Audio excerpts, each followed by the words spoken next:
Bonjour, Jean-Pierre Bertrand. Très bien. Voilà. Alors là, j'ai le conducteur. Là, vous l'avez votre ami. Il est formidable.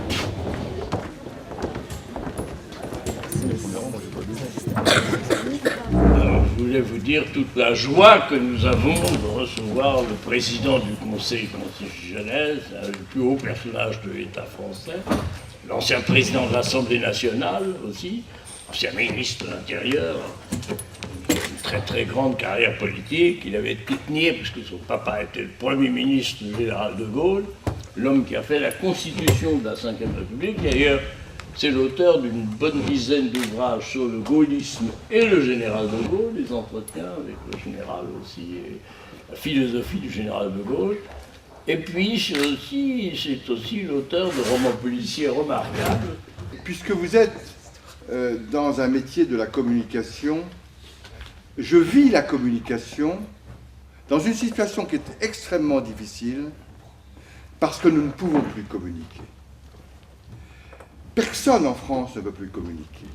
Nous sommes rentrés dans l'ère de la tyrannie de l'instantané, que lorsqu'on s'exprime, immédiatement, on retrouve ses propos sur les réseaux sociaux. Du coup, les politiques ne disent plus rien. Ils n'ont jamais dit grand-chose. Mais là, encore moins, car ils ne disaient pas grand-chose parce qu'ils étaient interrogés par des journalistes responsables. Or, aujourd'hui, grâce à ce petit appareil, eh bien, ils ne peuvent plus s'exprimer du tout, dans la mesure où il n'est pas dans les mains de journalistes responsables. Personne n'est responsable de ce qu'il y a sur les réseaux sociaux. Et donc, nous sommes rentrés dans une période où plus personne ne parle. Et pour ce qui concerne le Conseil, c'est terrible. Et je voudrais prendre un exemple de cette tyrannie de l'instantané, de cette tyrannie de la communication qui fait qu'une institution comme la mienne gagne toujours la bataille de la loi, la bataille des libertés, mais perd toujours la bataille de la communication. Je vais prendre un exemple. Nous avons été appelés à, parce que c'est notre mission, à contrôler les comptes de campagne des candidats. Et naturellement, également, les comptes de campagne des candidats à la présidence de la République. L'ancien président de la République avait vu ses comptes rejetés par une commission de contrôle et nous sommes saisis en appel. Nous refaisons une instruction impeccable, avec contradictoire à chaque stade de la procédure. Nous informons les parties de nos investigations et à la fin, nous faisons une audience de plaidoirie où l'avocat de l'ancien président vient plaider. La décision, elle apparaît. On ne l'a pas encore rendue, mais on voit au fur et à mesure de l'instruction qu'il est évident, sauf manipulation politique, que nous allons rejeter ces comptes. Nous annonçons le jour où nous allons rendre notre décision. Nous délibérons.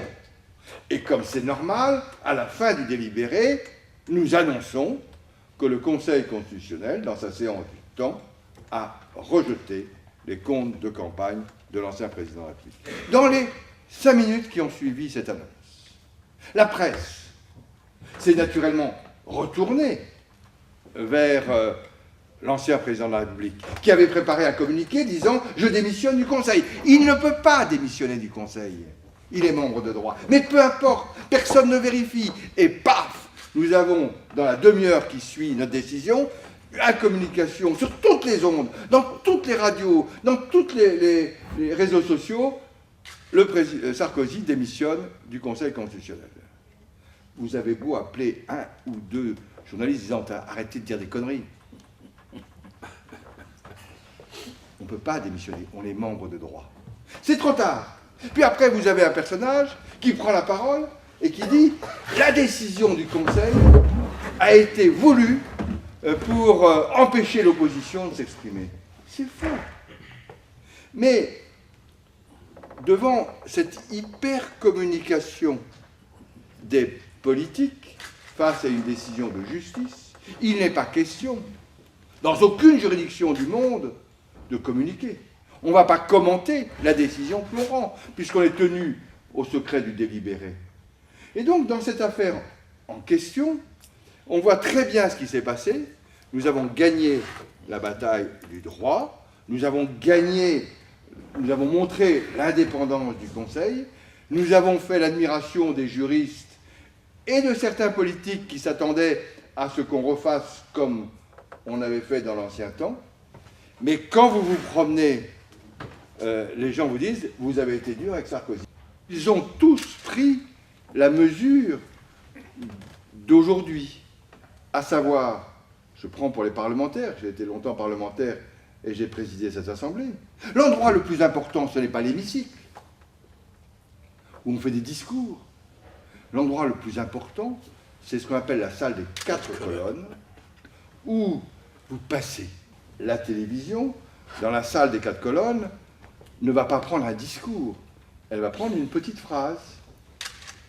Mais cette petite phrase, elle n'a d'intérêt que si elle est critique, si elle conteste. Et donc, si vous voulez, on est rentré dans un système où soit c'est la langue de bois, soit c'est des petites phrases, mais des petites phrases qui sont critiques à l'égard de ses propres amis. Et ce système est un système extrêmement pervers parce que c'est en train d'assécher le discours politique. Et le décalage que l'on constate entre ce qu'attend l'opinion publique et ce que disent les hommes politiques est un décalage de plus en plus grand, ce qui explique un certain désamour. Traditionnellement, chaque gouvernement a pris l'habitude de un peu critiquer le Conseil constitutionnel lorsqu'il rencontre des difficultés. Quelles sont vos réactions par rapport à ces attaques ? Quand je suis arrivé au Conseil, il n'y avait même pas parquet Conseil constitutionnel et on n'avait jamais une manifestation devant chez nous. Maintenant, on a régulièrement des manifestations. Ça veut dire qu'on a pris de l'influence. Et une justice dans laquelle on ne critiquerait pas ses juges, c'est-à-dire qu'ils seraient à la solde du pouvoir, ne serait pas un pays démocratique. Donc, si vous voulez, oui, on est critiqué, et il est normal qu'on soit critiqué, et il est sain qu'on soit critiqué. Simplement, ce que je voudrais, c'est que celles et ceux qui ont pour métier de porter ces critiques et cette contestation, avant de se faire écho de ces critiques aux contestations, vérifient la réalité. Or, nous sommes rentrés avec les chaînes d'information permanentes dans un système de concurrence entre ces chaînes où on ne vérifie plus rien.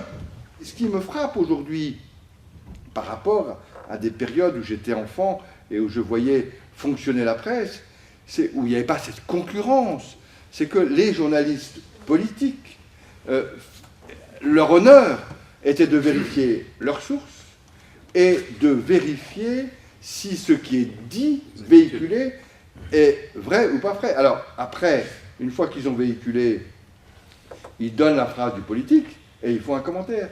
Mais aujourd'hui, on est tellement rapide que l'on ne fait plus de vérification et que l'on ne fait pas de commentaire. Et on vous le repasse en boucle. En boucle, en boucle, en boucle, en boucle. Ce qui devient une vérité. Et quand vous arrivez après à dire, écoutez, c'est pas la vérité, c'est trop tard. Tout est parti.